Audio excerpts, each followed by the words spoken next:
Hi guys, my name is Chris Welch. I'm here in the taco shop. Much different taco shop than one I've ever frequented, or the ones I frequent on more of a weekly basis, but definitely just as satisfying. I'm a firefighter from up in Steamboat Springs, Colorado, and this year I'm setting out to Ironman the Baja 1000. As I was starting to do my research and deciding how I was going to go about even getting ready for this race, I found Taco Moto. And as I think a lot of people know or have noticed over the past couple of years, they've become very well known as far as building any bikes, but specifically desert bikes, and even more so than that, what I've seen is these KTM 500s like I'm planning to race this year's 1000. So as I was trying to put my parts list together and watch YouTube videos to learn how to put all those parts on the bike and figure out what I was going to do, I realized that Taco Moto had their Build a Bike program. So I called in and just thought I'd ask about how much it cost, what it entailed, what those guys suggest doing. And I was able to get hooked up with Paul, with RTW Paul, and we had about a half dozen phone conversations, and he walked me through the things that they suggest, what their process is, and ultimately my plan was to have them send me parts, talk to Paul over the phone, and then do all the work at home in my shop. And over, like I said, about a half dozen phone calls or so, Paul finally said, "Hey man, wait a minute." And I think maybe I was annoying him enough too much, or I don't really know why, but he said, "Hey, I got a suggestion. Why don't you just come down to the shop, take 3 or 4 days off work, come down, we'll set you up in the corner of the shop. I'll tell you what to do, and you just do it. So you bring your own tools, bring your bike, and then we'll be there for any questions." And then, the biggest thing I was worried about was the electrical componentry and things like that. And so they agreed to be here to help me with that. So here I am at the end of 5 days, not 3 or 4 days, but a good long week of having Paul explain to me not only where everything goes, but why it goes there, how to take things apart, how to put them together correctly. And so now I'm sitting here with my race bike for this year, which is a 2021 KTM 500XC FW, and my pre-run bike, which is a 2020 same bike, 500XC FW, and they're all but ready to go. And as any of you guys know who's set up to do these races or have done these races before, this is as much a bike reliability test as it is for you, mental reliability or mental stamina. Baja has a way of just pulling bikes apart like I've never seen before. So knowing that now when I go out and I'm racing, I think I've hit the goal that I'm going to be the weak link in the system. If I fail, if I don't finish this race, it's going to be because of me. It's not going to be because of my bike. And on the same note, this bike's going to do at least 3, if not maybe more, laps around the 1000, around the track. So I'm going to be out in the middle of nowhere on this bike, putting another couple thousand miles on it. So knowing that those weeks pre-running up until the race are going to be fruitful and not full of frustration and running to San Diego for parts and getting towed out of weird spots, and is always also going to help me prepare better and help me sleep more. So after this week, mechanically, I feel like I'm as prepared as I'm going to get. So I get asked on a somewhat regular basis now, once I start to tell people what I'm working on, what I'm setting out to do, why am I doing this? Why would you put yourself through that? You pay a lot of money, and do you get a lot of money if you win? No. You get a trophy. Am I planning on winning? Probably not. There's a bunch of guys out there that are quite a bit faster than me that are probably doing this. So what's the point? For me, it's that I have something to prove to myself. About 10 years ago, I was still going through a really hard time in my life. I was in the middle of a divorce and in a relationship that was in a really bad way. And not to get into the real specifics of that situation, but it was pretty horrible. In addition to that, I had been a firefighter for a few years. And looking back on it, a lot of what I was dealing with were the symptoms of PTSD, which I didn't know at the time. Now, 15 years into my firefighting career, I can look back and say, yeah, it's exactly what you were dealing with, but I didn't know what I was dealing with at the time. And in addition to that, about a year or so into that situation, I got diagnosed with heart failure. And when that happened, went out and saw all the doctors I could, and the majority of the doctors said, maybe I have a year or two probably to live. Some said less, some said, I don't know, it could be more. But ultimately, I ended up going to see a heart transplant doctor, started to work towards getting on the heart transplant list. And that was kind of the final straw for me mentally. And quite frankly, I remember feeling fairly angry and didn't quite know what to do. And my whole life, I had wanted to ride dirt bikes. I'd always had a passion for them, but I'd never gotten one. I'd never taken the leap for whatever reason.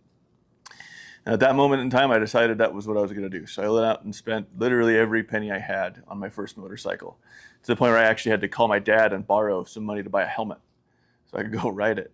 And I did. And I went and rode and rode and rode and rode. And every time things got hard, I'd get on my dirt bike and I'd go for a ride. And then that became habit, and I'd just go for a ride 2 or 3 days a week. And that habit that just started in, maybe a coping mechanism, ended up just being a normal day-to-day routine and regimen. And it started out just because it was fun, but it ended up being healthy. It's a workout, it's outside, it's clearing all the distractions, it's being, in your body and present and in the moment. And I realized that once I got into that habit for a long period of time, I started to mentally get better. I was handling everything in the correct way versus all the bad ways that I think a lot of us know how to deal with adversity and hardship. And it's no stretch to say dirt bikes saved my life. Could I say I wouldn't be here without them? I don't know. That's hard to say. I can tell you I wouldn't be here in such a good way without motorcycles. So I started riding dirt bikes, and pretty quick I started to get, somewhat good at it, and decided I wanted to go racing, which is just my personality type. Things don't just tend to stay at a leisurely pace. And I went out and did my first race. And then I did the Baja 1000.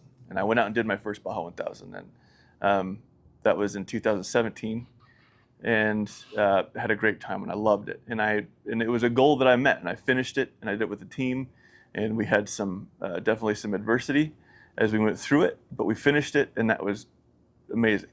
And I got hooked. And as a lot of people know, once you start racing, it's one of those things that just starts to take over your brain. And that was good enough for a while, but I do remember after that first race seeing the Ironman participants and watching those guys and watching what they were doing and telling myself someday I'm going to do that. But that goal ended up going through the wayside. And although I've gone back many times now, 11 or 12 races down there with the team, that goal just never really came to fruition. And over the last 10 years, life's gotten better, and I've done a lot of research in order to make my coping mechanisms better, and life's been great. But I never finished that goal of Ironman in the Baja 1000. In the spring, I had another real hard couple months where I was helping a friend that was very sick, and had one of those moments, where you do a lot of self-reflection and you take stock of yourself and who you are and what you've accomplished. And at that point this spring, I realized that I don't think I had accomplished what I thought I did, and I wasn't in as good of a place as maybe I thought I was. So that moment I said, well, there's really one way to know, and I'm going to go Ironman that Baja 1000 now. now I'm set out to achieve that goal. So the other large part of this whole process is having that goal.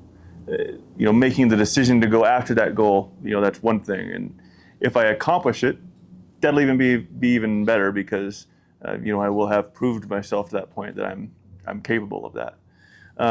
But as much as anything, having this goal has made it, easier for me to maintain the discipline in my life that I need just to be healthy, to, make sure that I'm eating correctly, that my food intake is good, that I'm sleeping well, that my brain is clear. If I don't do all those things and exercise and work on my fitness and make sure my life is in order, then I'm not going to achieve this goal. And I'll either fail in my preparation or I will fail 12 hours into the race when everything gets hard and dark and I want to quit. So having the goal and the process is allowing me to live a better life and to be happier and to set myself up in the future for the next goal and whatever happens in 2025. So taking this jump and making this happen and doing this difficult thing and taking this risk is, again, gonna save me and gonna make a big difference for my future. So if I had something to pass on to anybody else out there who's maybe going through some sort of a hard time or things are difficult for them for whatever reason, is to go find whatever that thing is for you. For me, it's dirt bikes, and it's racing dirt bikes. But it doesn't have to be that. Obviously, the majority of the people, if you're watching this video, the dirt bike component probably resonates more with you, but it doesn't have to be Ironman the Baja 1000. Go out with your buddies and go for a ride this weekend.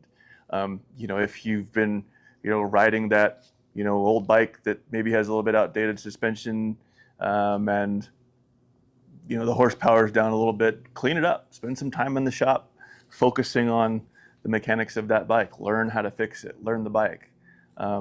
Whatever you do something that gets you into your body and into the present moment and get you participating in life as it's happening right now, not something that's 100 miles away or worrying about something that doesn't ever happen. Find that, whatever that is. And as this is for me, everybody has something like that out there. So go find it. Don't be afraid to take that leap. Failure really isn't that bad. And the upside is absolutely worth its weight in gold.